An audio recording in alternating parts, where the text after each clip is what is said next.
Assalamualaikum warahmatullahi wabarakatuh. Alhamdulillahirabbil alamin. Wassalatu wassalamu ala sayyidil anbiya'i wal mursalin wa ala alihi wa sahbihi ajma'in.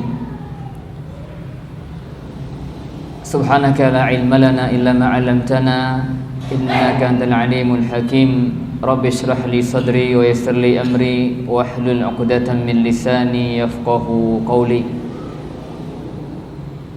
Allahumma akhrijna min dhulumatil jahli wal wahmi ila nuril ilmi wal fahmi. Allahumma amin.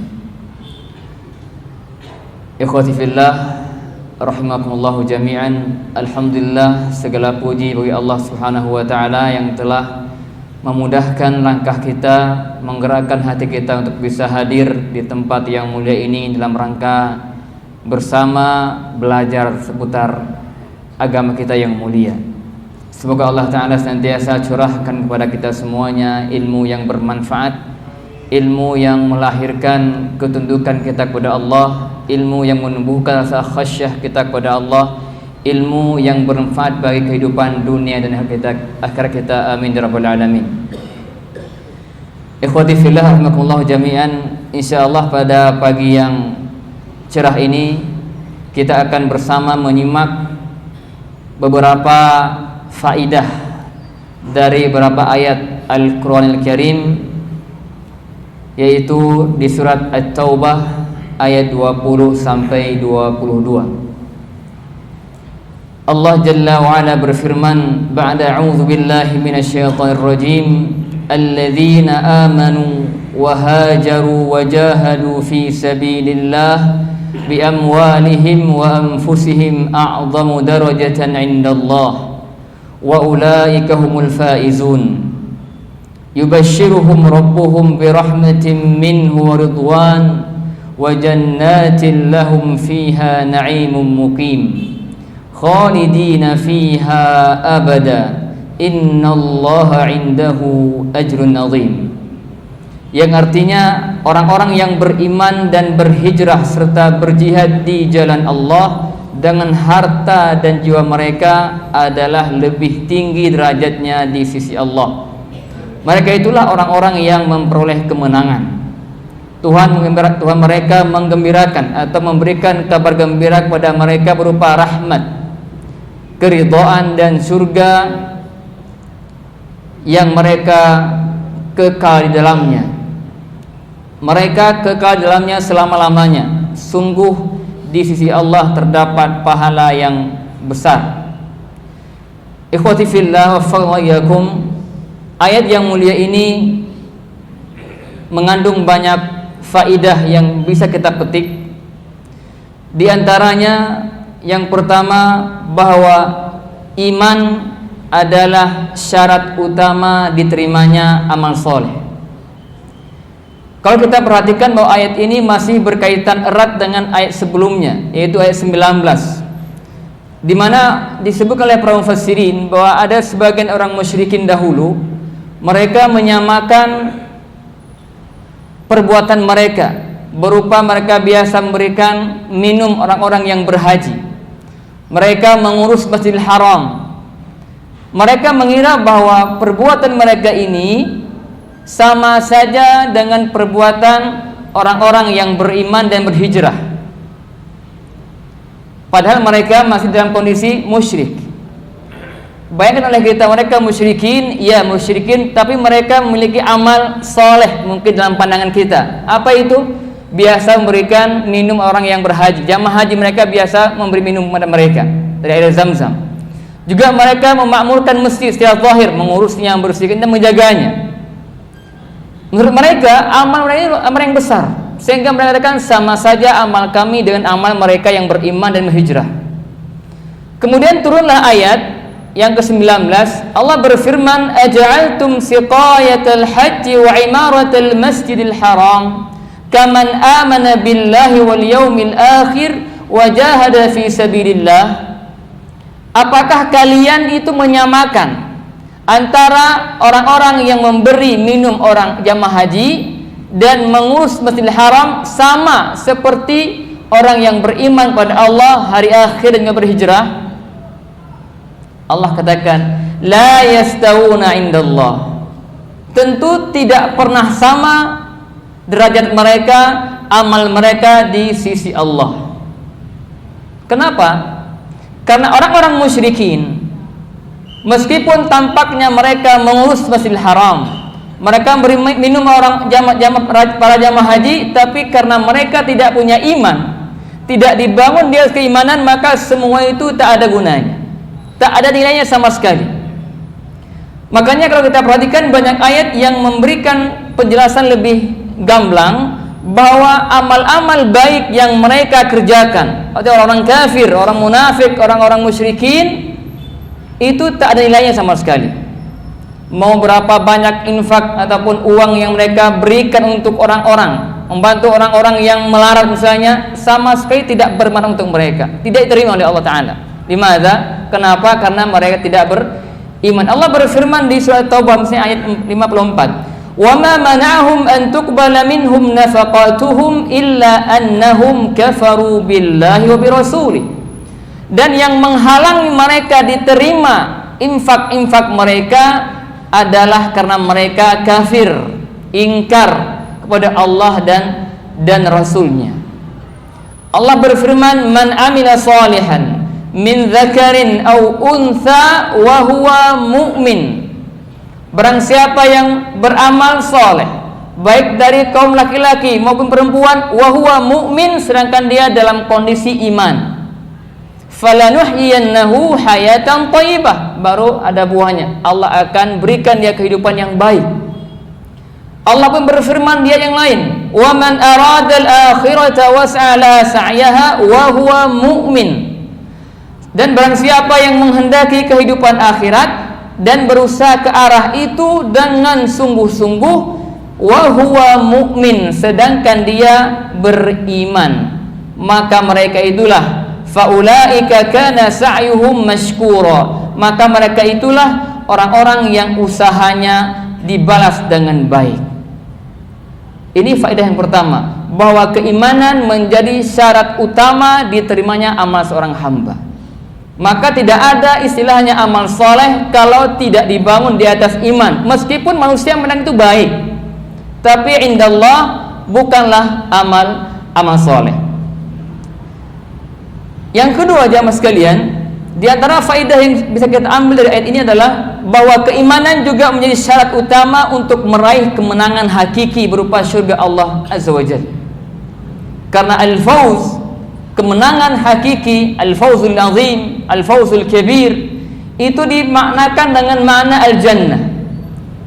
Allah berfirman di akhir surah Ali Imran, "Faman zuhziya 'anil nar wa udkhilal jannah faqad faz." Barang siapa yang diselamatkan dari neraka dan dimasukkan ke surga, faqad faz, sungguh dia telah mendapatkan kemenangan. Jadi kemenangan hakiki, keberuntungan hakiki itu adalah ketika seorang masuk surga. Dan iman menjadi syarat utama mendapatkan kemenangan itu, mendapatkan surga. Nabi SAW pernah bersabda, "La yadkhul jannah illa mu'min." Tidak akan masuk surga kecuali seorang mukmin. Dan berbeda yang lain, "Illa nafsun muslimah," kecuali jiwa yang muslim. Ini syarat mutlak. Maka tidak ada harapan surga bagi orang-orang yang tidak punya iman. Adapun orang yang beriman, maka dia pasti akan masuk surga. Sekecil apapun imannya, pasti dia dijanjikan oleh Allah akan masuk surga. Hanya saja bedanya, apakah dia akan langsung masuk surga atau mampir dulu ke neraka. Tapi yang pasti akhirnya semua orang beriman itu akan masuk surga. Adapun orang-orang kafir tidak ada harapan. Mungkin ada yang bertanya, orang mungkin yang sudah terpengaruh dengan pemikiran barat, mengatakan bagaimana mungkin ini orang-orang baik, mereka suka bantu orang, suka dan seterusnya, kenapa kok mereka ini masuk neraka? Jadi ada orang itu mungkin terkecoh dengan kebaikan sebagai orang kafir yang mungkin membantu orang-orang ya di berbagai negeri. Meskipun begitu banyak tujuan gelapnya, tapi ketika kita memandang perkara itu dengan kacamata Al-Quran, maka kita tidak menganggap mereka orang baik. Mereka orang buruk. Kenapa? Karena nggak beriman. Bahkan Allah katakan dengan sangat jelas di Quran surah Al-Bayyinah, innal ladzina kafaru min ahlil kitabi wal musyrikina fi nari jahannam khalidina fiha ulaika hum syarrul bariyah. Orang kafir baik dari kalangan kaum musyrikin atau ahli kitab, mereka masuk neraka dan kekal dalamnya, dan mereka termasuk seburuk-buruk manusia. Jadi sebaik apapun di mata manusia itu orang-orang kafir dalam berinteraksi dengan manusia lainnya, itu di sisi Allah tidak nilainya. Bagaimana mungkin dia dikatakan baik, dia tidak beriman kepada Allah Subhanahu wa taala? Padahal iman itu adalah sumber kebaikan atau kebaikan yang paling pertama. Dan tidak ada nilai baik kebaikan yang lain kalau tidak dibangun di atas kebaikan iman. Jadi orang kafir sebaik apapun mereka yang dipandang oleh manusia, tetap mereka seburuk-buruk manusia, syarrul bariyah. Lish? Karena mereka tidak beriman. Ini faedah yang kedua. Kemudian jemaah sekalian, faedah yang ketiga, alladzina amanu wa hajaru. Di antara orang-orang yang Allah janjikan kemenangan untuk mereka yang berhijrah. Apa itu hijrah? Hijrah secara bahasa dimaknai dengan acarku, meninggalkan. Kalau kita tinjau dari sisi makna syar'i, para ulama membagi hijrah itu dua macam. Ada hijrah al-makan, ada hijrah al-amal. Apa yang dimaksud dengan hijrah makan? Yaitu perpindahan dari satu tempat ke tempat yang lainnya. Itu nama hijrah makan. Pindah tempat, pindah lokasi, pindah lingkungan. Makna ini dikatakan oleh para ulama adalah seperti contohnya hijrahnya An-Nabi SAW dari Makkah ke Madinah, min biladil kufri ila biladil Islam, dari negeri kafir menuju negeri Islam. Itu hijrah tempat, pindah tempat. Ada juga dikatakan oleh para ulama hijrah dari tempat atau lingkungan bid'ah, yang di sana itu banyak berbuat bid'ah sehingga kita khawatir akan terkecoh, maka pun dianjurkan untuk berpindah, berhijrah ke tempat yang sunnah. Pernah satu hari katakan oleh Imam Malik bahwa la yahillu lil muslim an yuqima fi biladin yusabbu fi salaf. Tidak halal bagi seorang muslim tinggal di tempat di mana di sana itu dicaci maki itu kaum salaf, para sahabat dimaki. Pokoknya itu jangan tinggal di sana. Itu kata Imam Malik. Dianjurkan untuk pindah tempat. Untuk apa? Untuk menyelamatkan agama. Juga di antara hijrah tempat itulah hijrah dari tempat yang didominasi oleh kemaksiatan, kemungkaran, ya, dan yang semisalnya, ke tempat yang minim maksiatnya, minim kemungkarannya. Karena kenapa? Karena ketika seorang hamba itu tinggal di tempat yang didominasi oleh kemungkaran, kemaksiatan dan semisalnya, maka dikhawatirkan akan memberi pengaruh buruk bagi dirinya atau keluarganya. Maka jika kita dalam kondisi demikian, maka pertimbangkan lebih baik lagi. Kalau kita mengambil sikap untuk hijrah dan itu lebih aman untuk agama kita, untuk keluarga kita, maka bismillah, tawakkal ala Allah. Kenapa? Karena menjaga agama kita lebih penting. Dan ikhwah sekalian, perkara hijrah ini bukan perkara ringan. Ini menjadikan bukti keimanan seorang hamba. Konsekuensi iman ada dia siap untuk berhijrah. Kalau dulu ketika Nabi SAW berhijrah ke Madinah, maka sahabat pun mereka ikut berhijrah.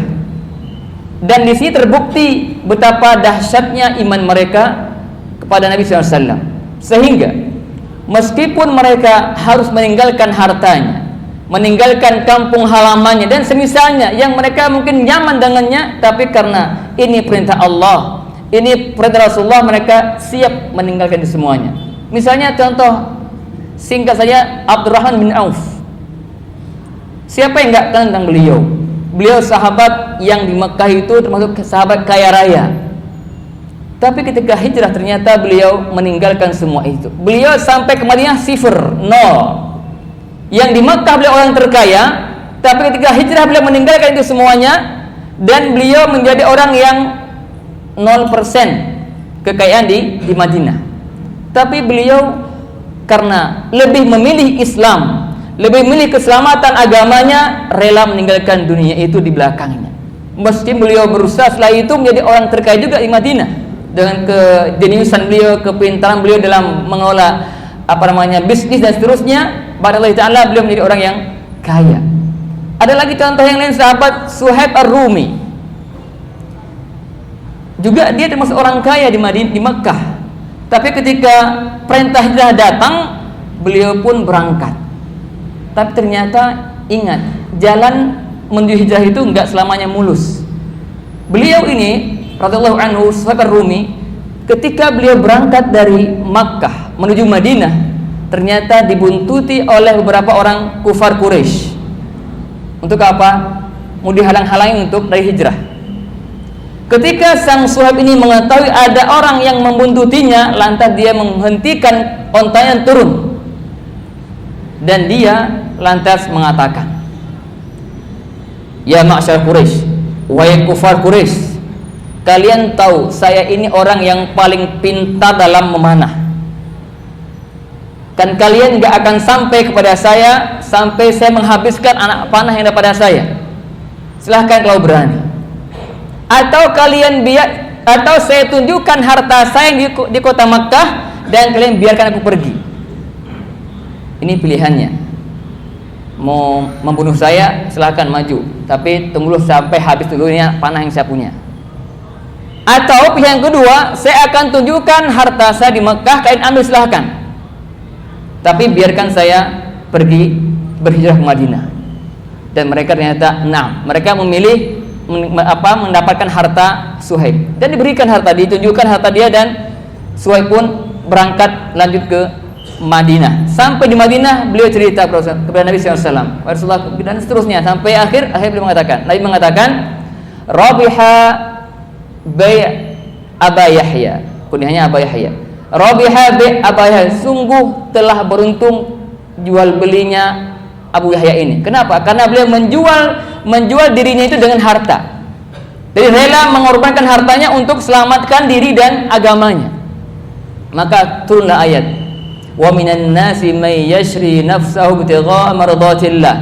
Ada di antara manusia itu yang menjual dirinya untuk mengharap ridha Allah Subhanahu wa taala. Itu perjuangan hijrah ya para sahabat Nabi sallallahu alaihi wasallam. Dan di antara bentuk hijrah tempat juga, hijrah di tempat yang tidak aman ke tempat yang aman. Dulu di awal-awal hijrah pertama ketika Nabi belum diizinkan hijrah ke Madinah, para sahabat sebagainya hijrah ke Habasyah. Kenapa? Karena mereka karena di sana ada raja yang tidak menzalimi siapapun di sisinya. Sehingga para sahabat yang terintimidasi di Mekah itu, mereka diperintahkan untuk hijrah ke Habasyah agar mereka mendapatkan tempat yang aman. Ya, jadi pun dianjurkan kalau kita tinggal di tempat yang tidak aman, maka pun ada anjuran untuk berpindah ke tempat yang aman. Ini namanya hijrah al-makan. Berpindah dari tempat ke tempat yang lain, dari lingkungan yang satu ke lingkungan yang lain. Intinya semuanya untuk menjadi lebih baik, untuk menjaga agama, menjaga keislaman kita dan keluarga. Yang kedua kata para ulama, hijrah al-amal. Apa maksudnya? Meninggalkan perbuatan buruk menuju yang baik. Syirik ke tauhid, bid'ah ke sunnah, maksiat ke taat, itu semua hijrah. Maka ini yang mungkin sekarang yang paling masyhur kita dengarkan, ada sahabat hijrah, ada fulan telah berhijrah, dan seterusnya. Itu bukan bermakna hijrah tempat, tapi hijrah amal. Yang dulunya dia orang yang tidak baik, sekarang menjadi baik. Dulunya jarang sholat, sekarang rajin sholat. Dulunya jarang ke masjid, sekarang jarang ke masjid. Itu bentuk hijrah amal. Ya, meninggalkan apa yang Allah larang menuju apa yang Allah perintahkan. Maka di sini Nabi bersabda, "Al-muhajiru man hajara ma nahallahu anhu." Seorang muhajir itu, yang berhijrah itulah orang yang meninggalkan apa yang dilarang oleh Allah Azza wa Jalla. Dalam lafaz yang ini disebutkan, "Wal muhajiru man hajara al-khataya wadh-dhunub." Sejatinya orang yang berhijrah itu orang yang meninggalkan kesalahan dan dosa. Jadi semua kita itu dituntut untuk berhijrah. Jadi kesimpulannya, hijrah al-amal ini dituntut dari kita semuanya. Dan siapa di antara kita yang sudah menjamin dirinya bebas dari kemaksiatan, bebas dari dosa?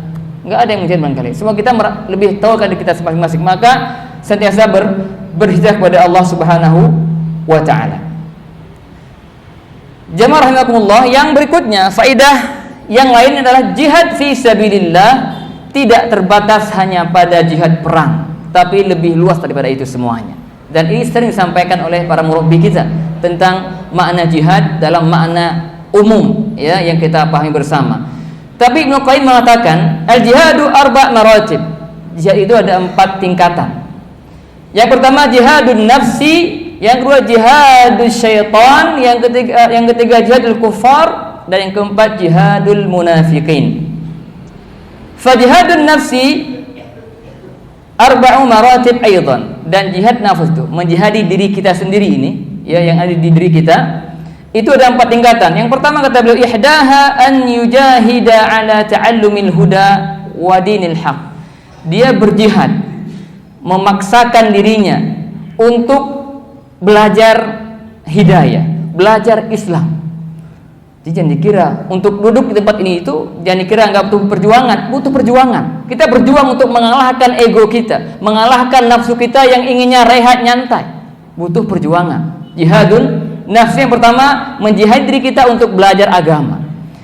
Ats-tsaniyah ayujahidaha 'alal 'amal bihi ba'da ilmi. Yang kedua adalah menjihadi diri kita untuk beramal, mengamalkan ilmu yang telah kita ketahui. Berapa banyak ilmu yang kita ketahui dan berapa banyak dari ilmu itu yang kita sudah amalkan.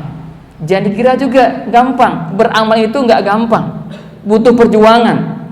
Berapa banyak di antara kita tahu tentang fadilah, keutamaan amal tertentu misalnya, tapi berapa sering kita mungkin terlewatkan. Kenapa itu? Perlu perjuangan. Kalau kita enggak berjuang untuk mengalahkan nafsu kita, mengalahkan diri kita yang ingin nyantai, maka enggak akan mungkin kita bisa banyak beramal. Yang ketiga, setelah kita berjuang untuk belajar agama, mengamalkan ilmunya, yang ketiga an yujahidaha ala da'wati ilaih, juga berjuang untuk mendakwahkan ilmu itu, mendakwahkan amal itu. Ini pun butuh perjuangan ya dalam berdakwah. Yang ketiga adalah ayujahidaha ala sabri al-masyaq ad-da'wah ila Allah. Yang ketiga juga kita harus menjihadi diri kita untuk senantiasa sabar dalam menghadapi setiap cobaan dalam dakwah, setiap rintangan, gangguan, dan itu harus kita sabar. Itu juga butuh perjuangan, butuh jihad. Dan selagi itu bukan hal yang gampang. Adapun jihad syaitan, yang kedua jihad syaitan, menjihadi syaitan dan ada 2 martabat, 2 tingkatan. Kata beliau yang pertama jihaduhu ala daf'i ma yulki ilal abdi minasyubuhat wasyukuk al-qadiyah fil iman. Yang pertama menjihadi syaitan itu dengan cara yang pertama adalah menolak semua bisikan-bisikan syubhat dari syaitan yang menggerogoti iman kita. Banyak syubhat-syubhat yang dihembuskan oleh syaitan kepada hati-hati kita, maka kita berjuang menjihadinya dengan cara menolak semua syubhat-syubhat itu yang akan mempengaruhi iman kita. Itu yang pertama. Yang kedua, jihadu ala daf'i ma yulqi ilaihi minal iradati al-fasidah wa syahwat. Jihad syaitan yang kedua menjihadinya untuk menolak apa-apa yang dihembuskan oleh syaitan berupa hawa nafsu, keinginan untuk berbuat kemaksiatan.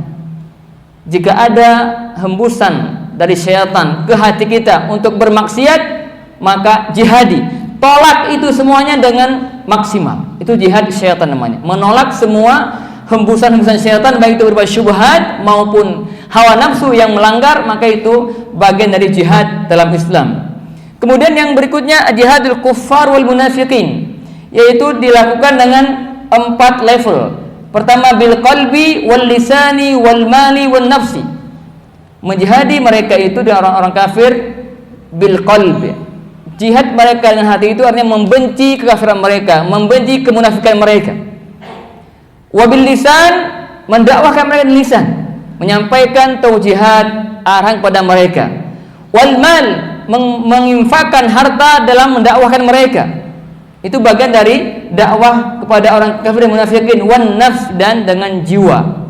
Ketika emang saatnya perang, maka ini butuh jihad an-nafs, terutama ini untuk orang-orang kafir. Adapun orang-orang munafik, maka lebih khusus mereka itu jihad dengan al-lisan, karena Nabi mengatakan ya ayuhan nabiyyu jahidil kuffara wal munafiqin waghluz alaihim. Perintah untuk menjihadi orang kafir dan juga orang-orang munafikin. Jemaah sekalian, juga diantara jihad itulah jihad menumpaskan segala bentuk kezaliman dan kemungkaran yang ada. Itu pun bisa dengan bil lisan, bil qalbi, wa bil mal, dan bin nafs juga bisa, tergantung kemampuan. Ya, kalau kita mampu merubah kemungkaran itu dengan tangan, lakukan itu. Kalau enggak dengan tangan, dengan lisan. Enggak mampu dengan lisan, dengan hati. Artinya setiap kita dituntut untuk berjihad dengan kemampuan kita masing-masing. Di mana bagian kita, maka ambil bagian itu, dan itu semuanya bentuk jihad kita pada Allah Subhanahu wa taala. Jemaah sekalian, di antara faedah yang lain juga yang bisa kita petik dari ayat ini adalah bahwa seseorang masuk surga bukan karena amalnya, tapi karena rahmat Allah Subhanahu wa ta'ala. Saya ulangi, seseorang masuk surga bukan karena amalnya, tapi karena rahmat Allah Subhanahu wa ta'ala. Nabi pernah bersabda, fa innahu la yudkhilu ahadan al-jannata amaluhu. Sesungguhnya tidak ada seorang pun yang masuk surga karena amalnya. Perasa bertanya, wala anta ya Rasulullah? Tidak juga engkau ya Rasulullah? Qal wala ana, tidak juga saya. Illa an yataghammadanillahu bimaghfiratin wa rahmah, kecuali Allah mengampuni saya dan merahmati saya. Jadi kita harus tahu bahwa amal soleh yang kita kerjakan itu bukan tidak sebanding dengan surga yang kita dapatkan. Makanya kata para ulama, kalau kita baca ayat di Quran itu bima kuntum ta'malu, bima kuntum bima sabartum dan seterusnya, kalian dapat surga karena sabar kalian, disebabkan kesabaran kalian, disebabkan amal kalian, itu sebab semuanya. Tapi bukan harga surga, bukan. Karena amal kita sebanyak apapun itu tidak bisa sebanding dengan surga yang Allah berikan. Maka murni surga itu adalah karena rahmat Allah Subhanahu wa taala. Makanya kalau kita ingin rahmat Allah itu berarti beramal. Karena cara untuk menggapai rahmat Allah itu dengan beramal. Jangan pernah berpikir bermaksiat semaunya, nanti mengatakan Allah Maha Rahim, tapi amalnya enggak. Ini salah kaprah. Ini tertipu dengan rahmat Allah Subhanahu wa taala. Yang benar gimana? Yang benar simak firman Allah Taala berikut ini, innal ladzina amanu wa hajaru wa jahadu fi sabilillah ulaika yarjuna rahmatallah. Sesungguhnya orang-orang beriman, berhijrah dan berjihad fi sabilillah, ulaika yarjuna rahmatallah. Mereka itulah sejatinya orang yang mengharap rahmat Allah. Jadi amal dulu baru rahmat Allah. Jangan enggak pernah beramal harap rahmat Allah, itu salah. Perhatikan para sahabat Nabi, mereka berjihad, beramal dan seterusnya. Mereka mengharap ulaika yarjuna rahmatullah. Jadi lagi bahwa amal kita tingkatkan. Iya, tapi ingat amal itu sebab mendapat rahmat Allah, yang kemudian rahmat Allah itulah yang akan memasukkan kita ke surga. Dan yang terakhir jemaah sekalian, faedah yang bisa kita petik di ayat yang tadi kita bacakan, bahwa ridha Allah di surga lebih nikmat, lebih besar daripada nikmat surga. Kalau kita ditanya, mungkin akan mengatakan bahwa surga itu tempatnya nikmat, banyak buah-buahan, banyak macam-macam kenikmatan dunia mungkin fisik di sana itu banyak sekali. Tapi ternyata ada nikmat maknawi yang itu mengalahkan semua nikmat surga. Apa itu? Ridha Allah Subhanahu wa taala. Allah mengabarkan di surat Taubah juga di ayat 72, wa'adallahu al-mu'minina wal mu'minat jannatin tajri min tahtiha al-anharu khalidina fiha wa masakin thayyibatan fi jannati 'adn. Allah menjanjikan kepada orang-orang mukmin, laki-laki dan perempuan, akan mendapat surga yang mengalir di bawahnya sungai-sungai. Ini surga. Mereka kekal dalamnya dan mendapat tempat yang baik di surga Aden. Perhatikan poin terakhirnya, waridwanum minallahi akbar, dan keridhaan Allah lebih besar daripada itu semuanya. Dzalika huwal fawzul azim, dan itulah kemenangan yang agung. Jadi setiap kita hendaknya berusaha untuk terus dalam beramal itu jangan lupa ridho Allah. Barang siapa yang di dunia ini beramal ingin mencari ridho Allah, bukan ridho manusia, maka di surga nanti Allah akan meridhoinya. Barang siapa yang di dunia ini mencari ridho manusia, maka Allah akan murkai dia fid dunya wal akhirah. Semoga Allah Subhanahu wa taala ridhoi kita semuanya, mudahkan kita semua dalam beramal soleh, mudah kita semua untuk senantiasa berjihad fi sabilillah, berhijrah fi dzatillah. Semoga Allah taala golongkan kita di antara hambanya yang akan mewarisi surga Firdausil A'la. Amin ya rabbal alamin. Demikian barangkali yang bisa sampaikan, semoga bermanfaat untuk kita semuanya. Subhanakallahumma wa bihamdika asyhadu an la ilaha illa anta astaghfiruka wa atubu ilaik. Wassalamualaikum warahmatullahi wabarakatuh.